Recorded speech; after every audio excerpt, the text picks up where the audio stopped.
This is the theme of setback and misery. Two miseries clashing. Select frames. And so now he's hoarding knowledge in a sense, right? When he sets fire, he says to Annie, um, um, um, who does misery end up with, right? And she's not going to be able to know because he's going to set fire to it, right? And in many cases, in the beginning, she was forced to set fire. I mean, he was forced to set fire to the first book, right? So it really wasn't his prerogative. But this time he wrote this book too, and he can set fire to his book if he wants to. So it is his prerogative. And so the end of the movie still sustains Paul's argument that he didn't want to make misery his life. And so he's even though he has put in all this energy to write this new book, Misery's Return, he's still willing to set fire to it just to make a point. And so he engages Annie. Now, who will it be? Who does she end up with? Who does Misery end up with? And it's all in here.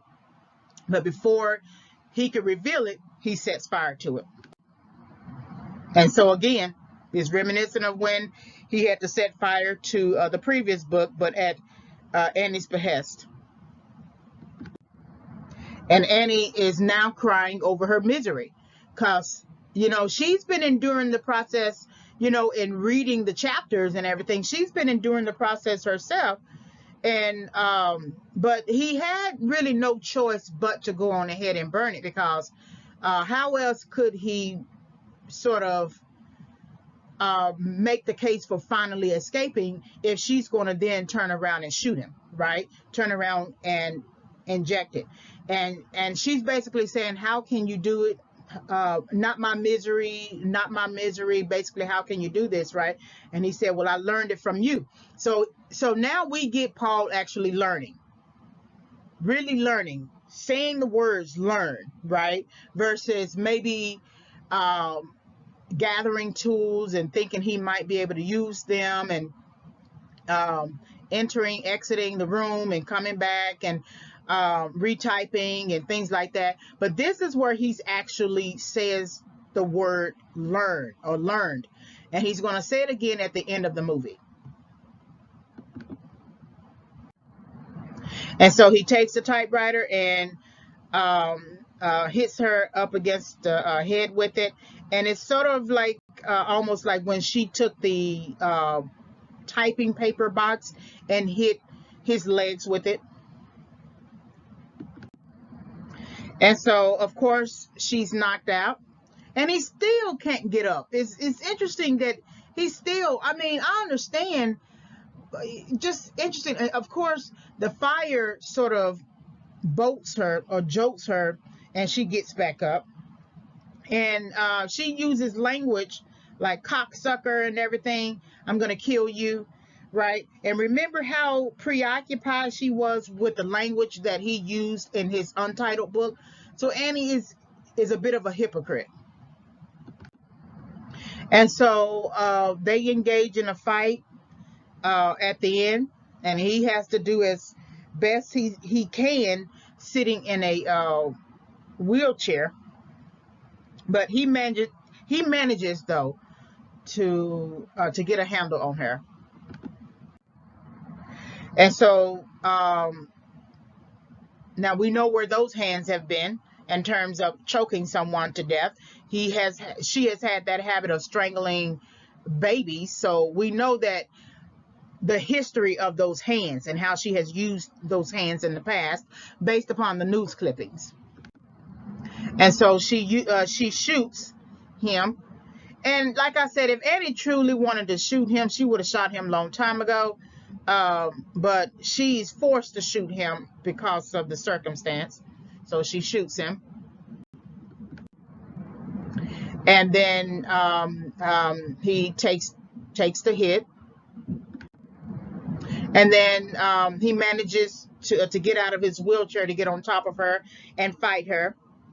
And of course, he's going to stuff the burned manuscript down her mouth and tell her to eat it until you choke. And that really has a lot to do with the primary theme of misery. For always remember that I'm applying the theme of setback in terms of making a different type of point of view.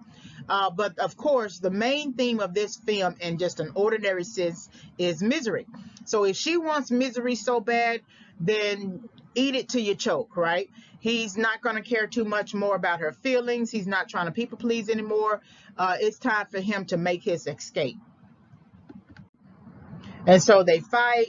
And these are two ideologies fighting, two standards, two habits, two modes of thinking, ways of thinking. They're clashing, right?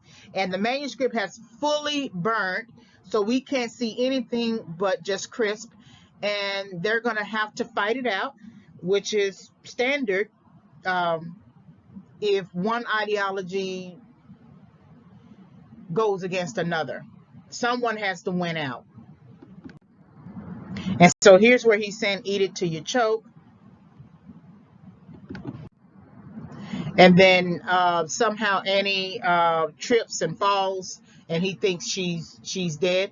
And a lot of times, different ideologies represent weeds that we might see in a garden, right? And sometimes we think those weeds are dead, but they usually are not.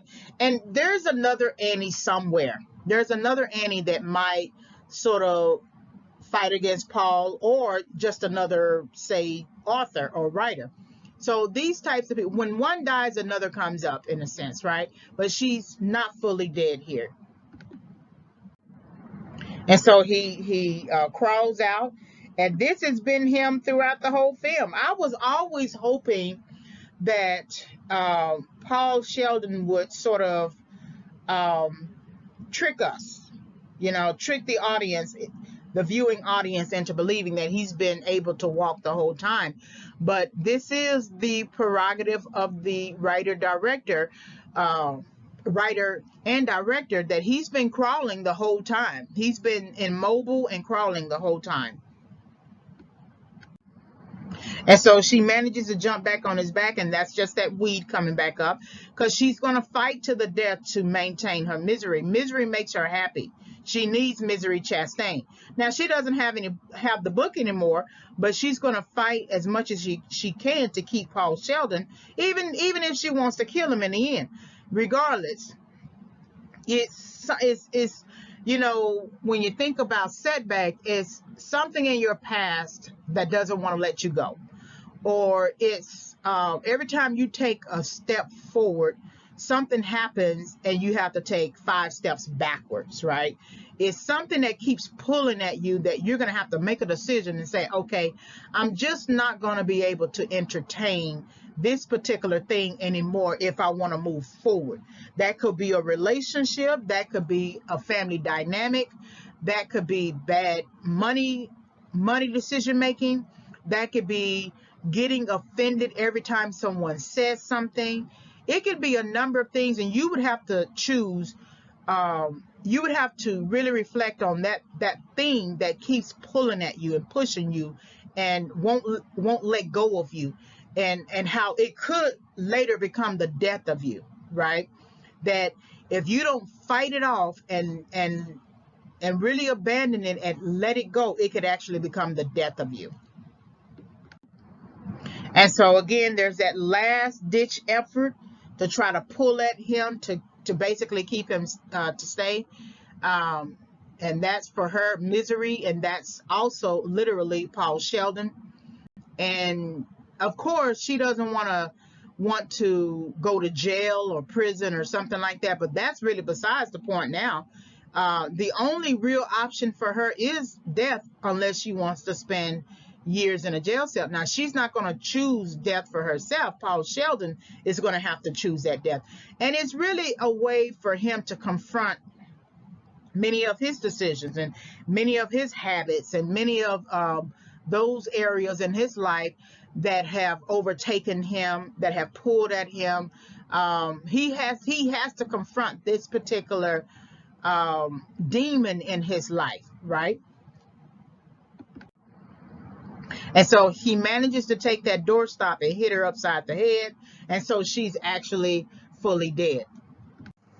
All right, like, subscribe, and visit. Like the video, subscribe to the channel, hit the notification bell for more discussions.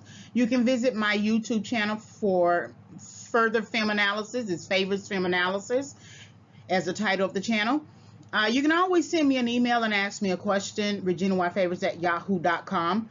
My Overcoming Setback, 5 Keys for Entering and Exiting Correction book will become available around October 2021. I'm still doing some editing. The book does not focus on film analyses, but I use the content that I created for the book to support my my perceptions of setback used as a theme in select films.